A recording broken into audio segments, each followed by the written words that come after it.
The next thing I want to do is this image is a raw camera file. And usually those are quite large. So we need to resize it.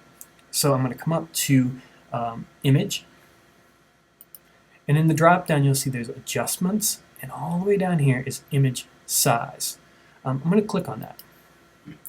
So now it brings up this control screen. Up here are pixels, that's talking about resolution, and down here is the actual physical size and the resolution of the document. All of these things need to remain checked. For our purposes, we're not going to dig into it too much.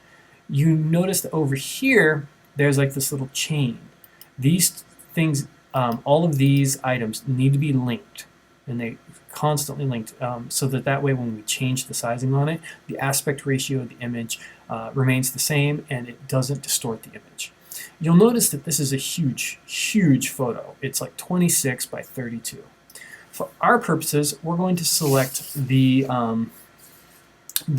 highest or the widest part of the image. In this case, it's the height. It's a rectangle that's in portrait as opposed to landscape, and it's 32 inches high.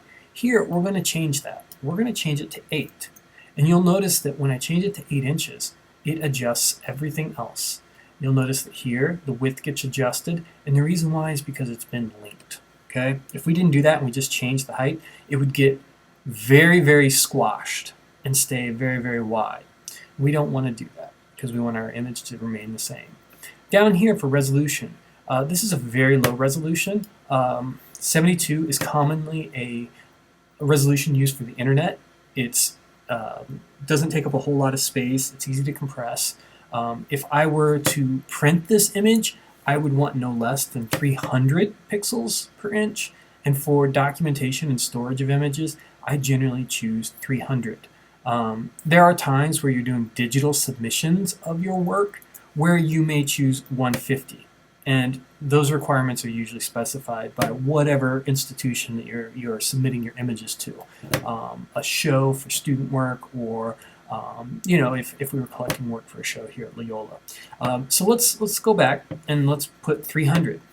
So for our purposes, for our documentation as intro students to Photoshop, for documenting the work that we make, 8 inches here, and whatever the aspect ratio comes out on the other side is totally appropriate. We can always resize the image later.